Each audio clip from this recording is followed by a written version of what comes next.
Hi everyone, thanks so much for joining our webinar today, which will be all about travel. Like most trends right now, travel's a complicated one, but we'll be spending the next 30 minutes unpacking it. For most of us, our outlook on vacations is pretty different to 3 years ago, even if we don't realize it.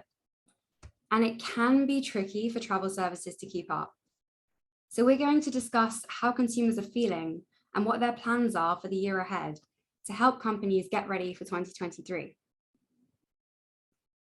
But before we kick off, let's do a quick intro. I'm Shauna, a senior analyst in the trends team, and I'm joined by my colleague, Steph. Hi everyone, excited to be here. And now you know who we are, we're just going to give you a brief introduction to GWI.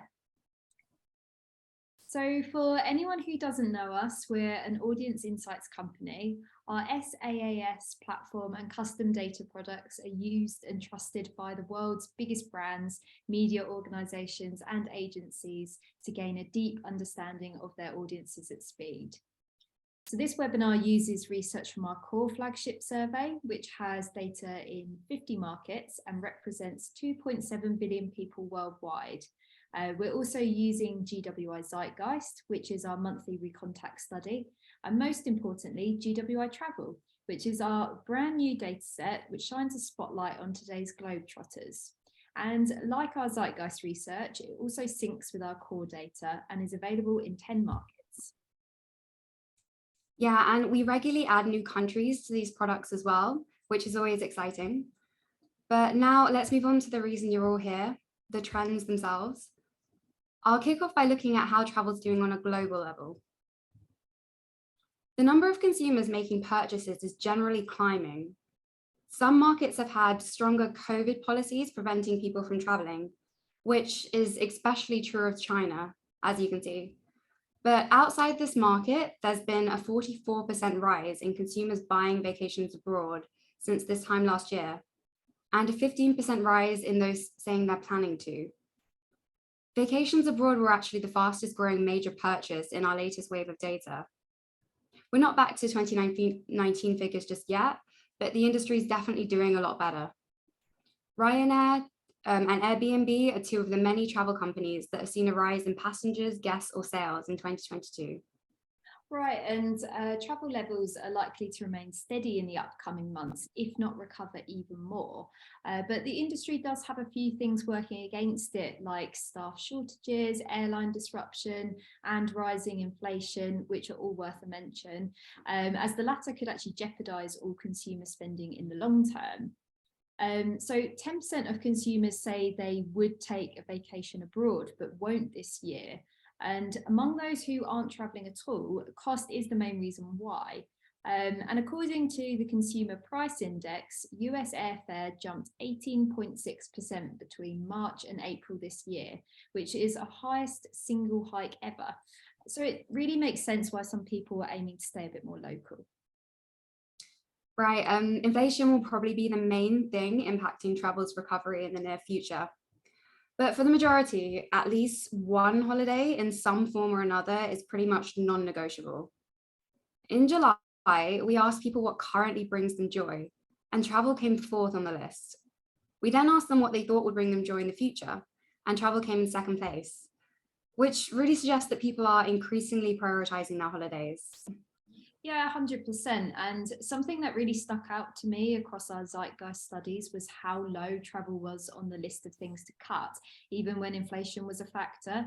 So back in March, we asked people what they'd be willing to spend less on in the future, and just 27% said holidays, and that was behind alcohol, socializing, and treats.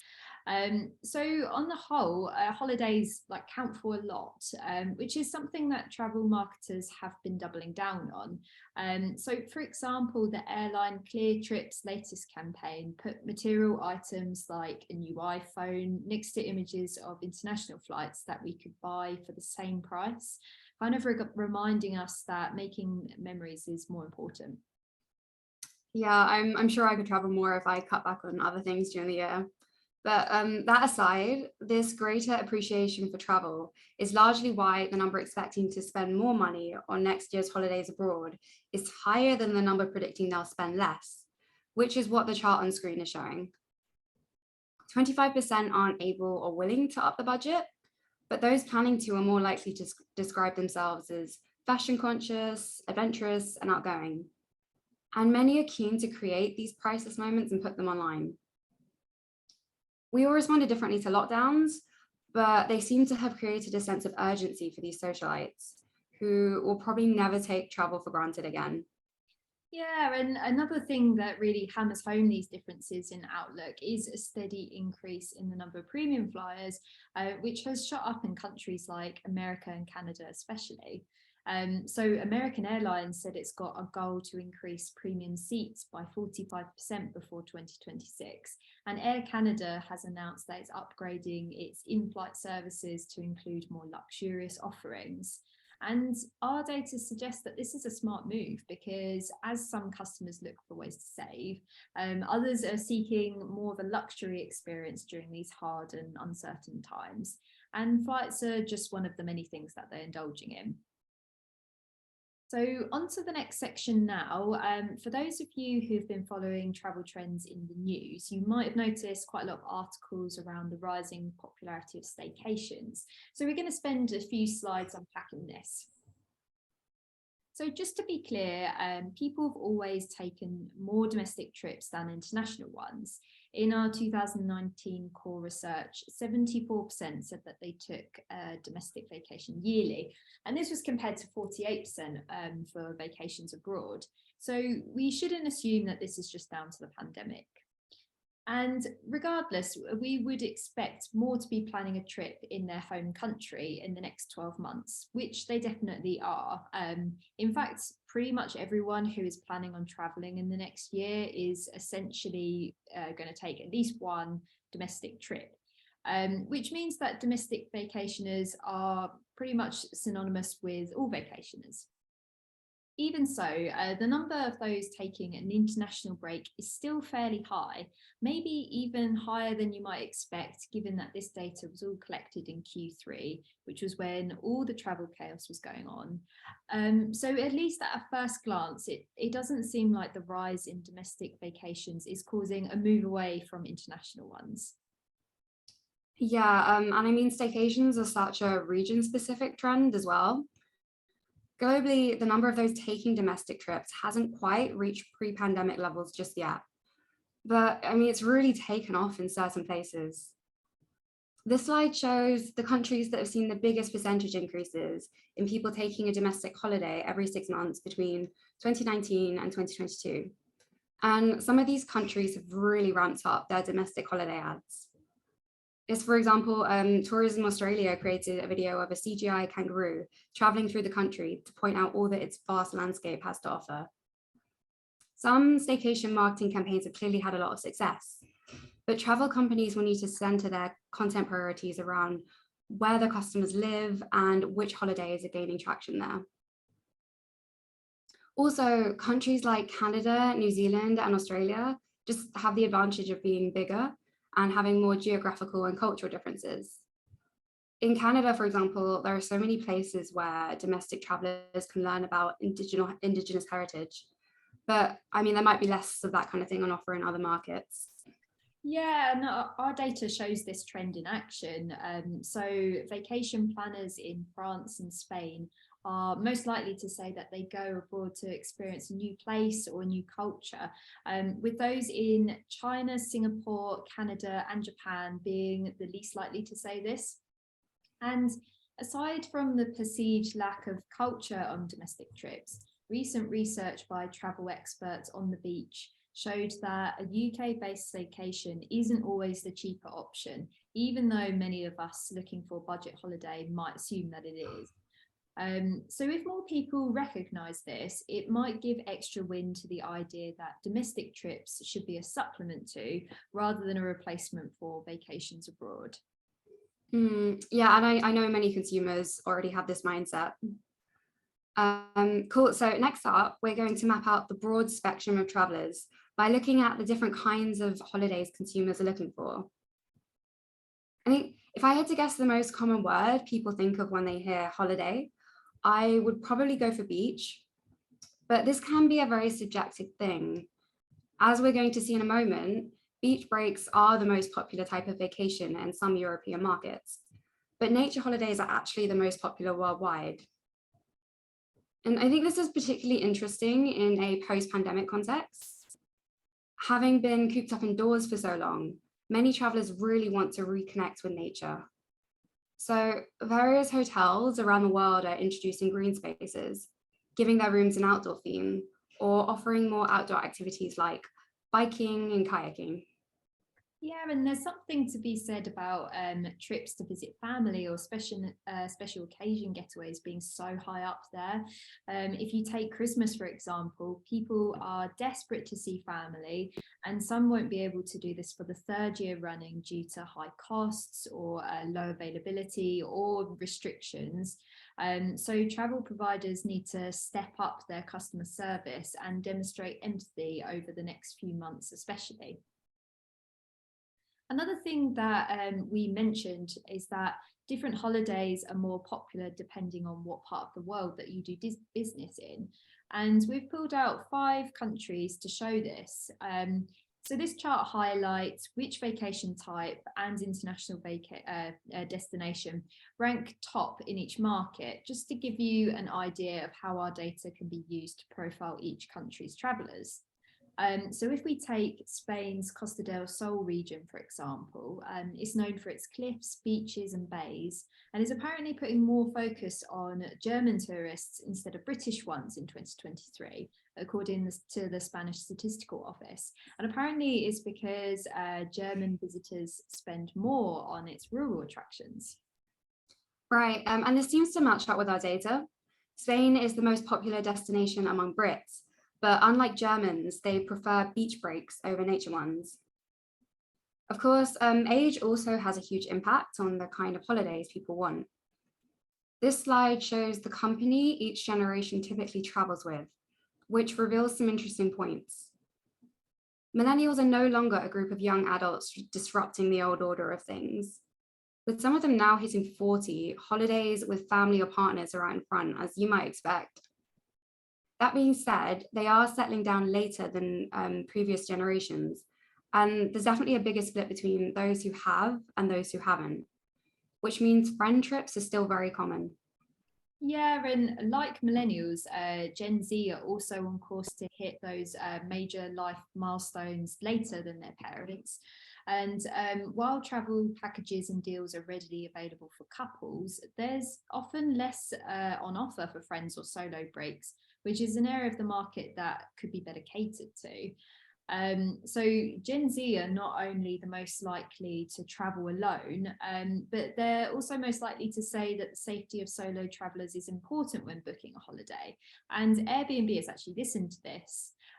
So after seeing huge growth in the number of travelers, the brand recently launched a safety feature, which allows guests to share their itinerary, which kind of points to the growing demand for this sort of thing. Yeah, and each generation's unique combo of travel companions hints at the kind of things they enjoy doing on holiday.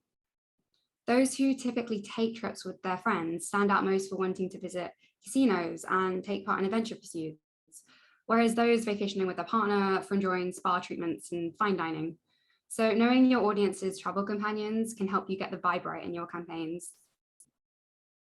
So the last thing we want to cover in this section is demand for once-in-a-lifetime trips, which are a big trend in this travel space right now. Expedia actually labeled 2022 the year of the GOAT, which stands for greatest of all trips. And we can see evidence of this travel now or regret later attitude in our data, especially among Gen Z, who are the most likely to say they'd rather travel somewhere new than somewhere they've been before. Among Europe's vacation planners, Gen Z are actually the least likely to be eyeing up their own continent and the most likely to be aiming for APAC. And this chart shows the countries that each region's 16 to 25s stand out most for planning to visit in the year ahead. All this ties into a wider trend we've actually been seeing across our research, where Gen Z stands out for being the most interested in foreign language media and food and beverages. That's everything from K-pop to bubble tea. And this appetite for adventure seems to extend to travel as well. The luxury travel club Little Emperors says it's seen a huge rise in bookings for places that are further afield, like India, Rwanda, and Bali. So the destinations trending among Gen Z seem to be some of the fastest growing ones in terms of popularity, which I guess is just another reason why we should keep our eye on this generation when we're thinking ahead.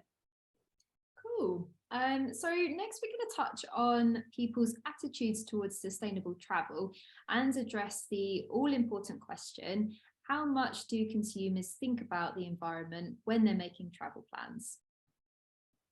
So it might not be as much as you think.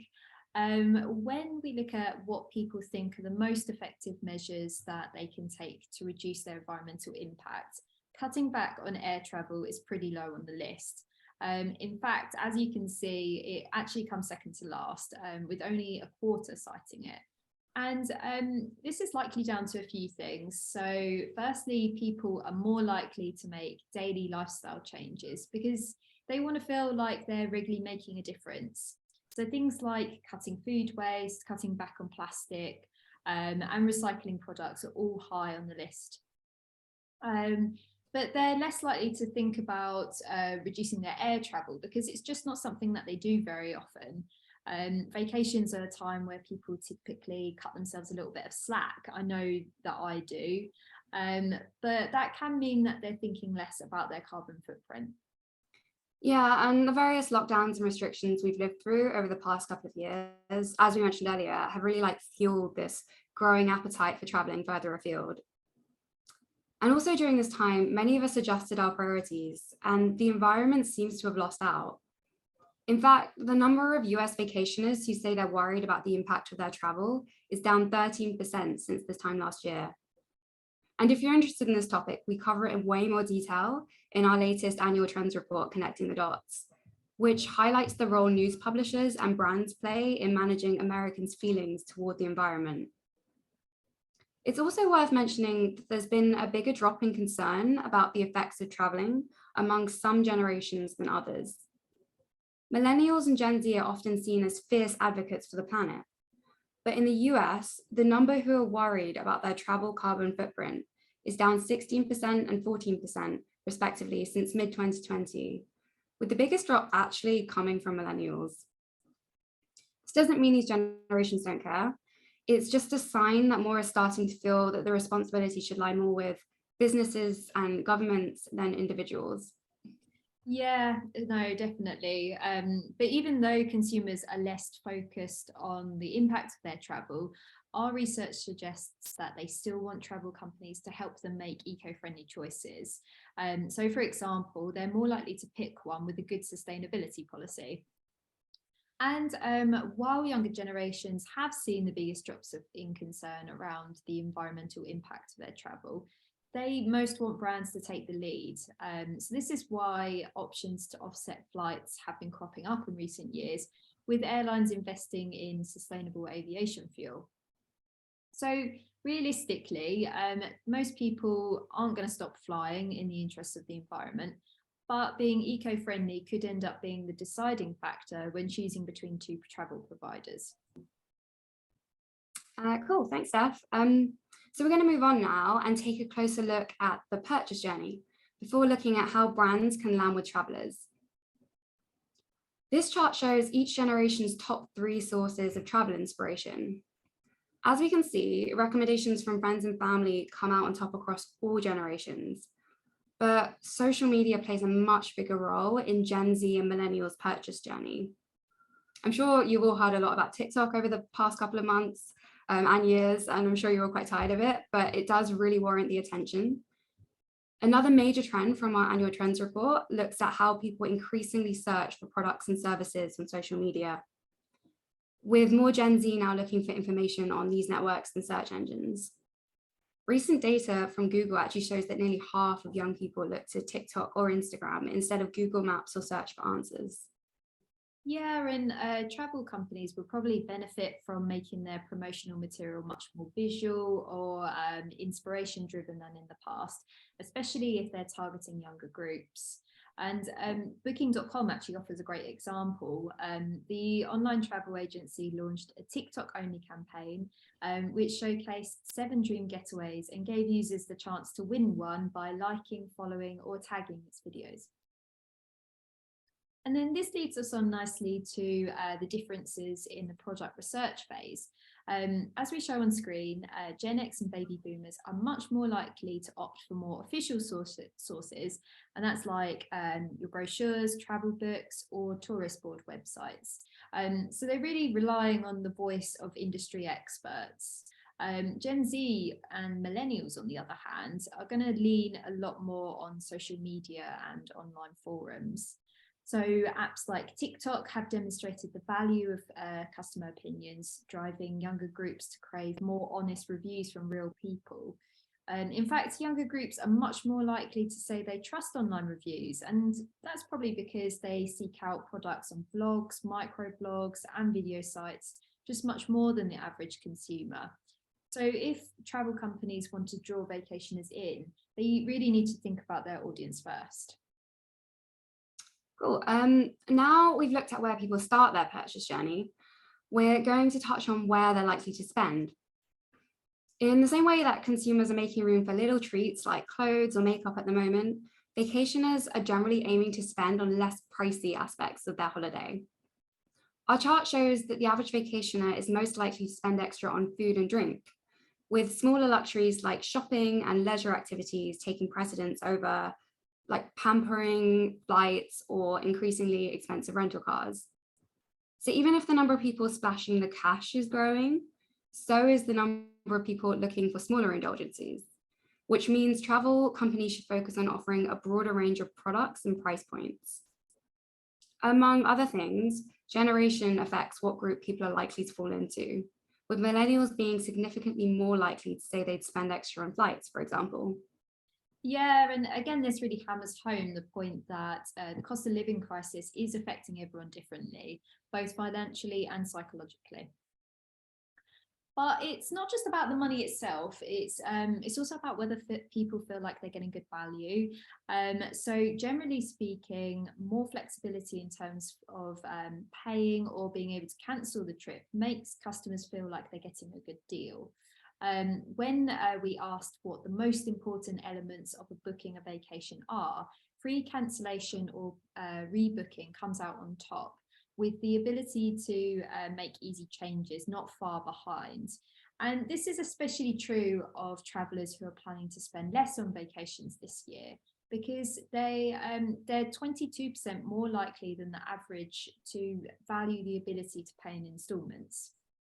So many people will be keen to book before prices rise even more, which is yet another reason why travel companies might partner with buy now, pay later services. In September, a quarter of those interested in using buy now, pay later said that they would use it to pay for travel or leisure.